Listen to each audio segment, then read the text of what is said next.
Հանրապետության երկրորդ նախագահ Ռոբերտ Քոչարյանը անդրադարձավ 2026 թվականին կայանալիք խորհրդարանական ընտրություններին։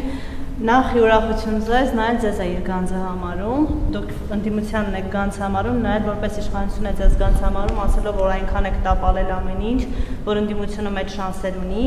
ավելին ձեր շանսերը զրո գնահատելով, ասաց, որ առնվազն երկու ընդդիմադիր ուժ կան, որ միասին կկարողանան ՀՊ-ին ջախջախել, մեկը իրենք են եւ մյուսը Սամվել Կարապետյանը։ Ինչ եք կարծում, արդյոք դուք այնքան գանձ եք ընդդիմության համար, որ կարող են ձեր սխալները ցույց դնելով ընդդիմությունը դառնալ իշխանություն եւ Սամվել Կարապետյանն ու Ռոբերտ Քոչարյանը արդյոք կկարողանան ձեզ հեռացնել դաշտից։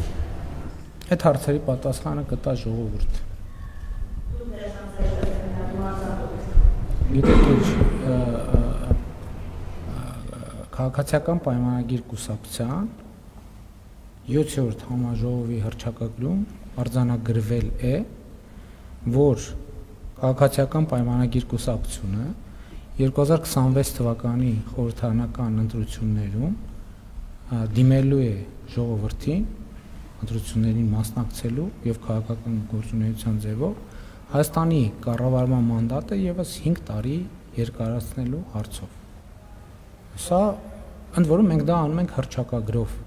Մենք դա արձանագրում ենք հռչակագրով։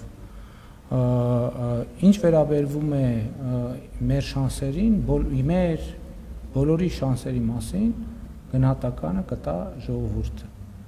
Այն որ մենք գիտենք, որ ես ինքս ասացի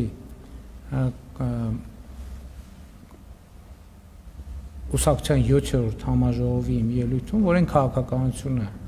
որ մենք իրականացնում ենք եւ իրականացրել ենք 2021 թվականից ի վեր, այդ քաղաքականության հեղինակը ժողովուրդն է։ Այդ քաղաքականության հեղինակը մենք չենք, այդ քաղաքականության հեղինակը ժողովուրդն է, որը շատ ավելի իմաստուն է, քան ցանկացած քաղաքական գործիչ կամ ցանկացած քաղաքական ուժ։ Այստեղ մի խնդիր ունի ժողովուրդը, որ ժողովուրդը մի միասնական ձեռք չունի, որ վերցնի եւ այդ ծրագիրը գրի եւ նաեւ 2021 թվականի ընտրությունների քարոզարշավի արդյունքներով եւ հետագա հաղորդակցության արդյունքներով մենք ենք դարձել այն ձեռքը, որը ձևակերպել է այդ ծրագիրը իրական Հայաստանի գաղափարախոսության տեսքով եւ իրականացնում է այդ ծրագիրը եւ ակնհայտ է ինձ համար, որ ժողովուրդը աջակցում է, պաշտպանում այդ ծրագիրը։ Հակառակ դեպքում եկեք հետահայաց նայենք 2021 թվականից այսքոմ իրադարձություններ։ Իմիջայլոց,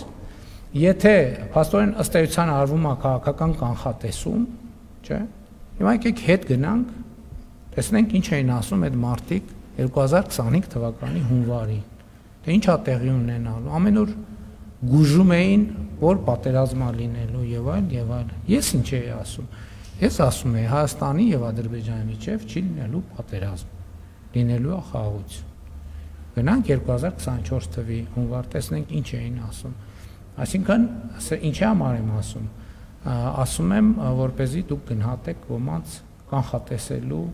ընդունակություններ։ Իրենք 2021 թվականի ընտրություններին էլ էին այդ ասում։ Այդ չէին ասում։ Ասում էին, որ ձեր նշած անձը ասում էր, որ իրենք ասում են, որ պարտվելու են ընտրություններին։ Ասում են, որ քաղաքացիական պայմանագիրը հաղթելու է 2021 թվականի ընտրություններին։ Այդ մարդիկ ամբողջ համոզվածությամբ ասում էին, որ իրենք հաղթելու են ընտրություններին։ Ճիշտ է, ասում էին, որ հաղթելու են, իրանք էլ գալու են, գնդակահարելու են, էս են անելու են, են անելու են։ Ինչ եղավ։ Ինչ եղավ։ Եղավ են, ինչ եղավ։ Հաղթեց ով։ Հաղթեց ժողովուրդը։ 100% կարող եք վստահ լինել, որ 2026 թվականի խորհրդարանական ընտրություններում հաղթելու է ժողովուրդը։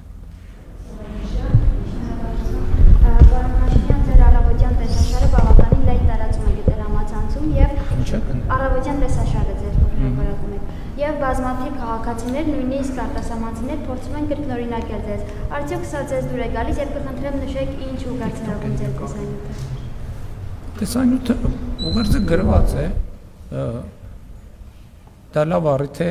քաղաքացիներին բարի լույս ասել եւ լավ որ մաղթելու ուրիշ ուղի չկա։ Պարոն Կիրակոսյան, դուք ձեր հարցը տվել եք, շնորհակալություն։ Գիտեք, նրանք, ովքեր դարդոտված են, նրանք նույնպես կարող են օգտվել օրը պոզիտիվով սկսելու այդ հնարավորությունից։ Եթե դուք խոսում եք դարդերի մասին,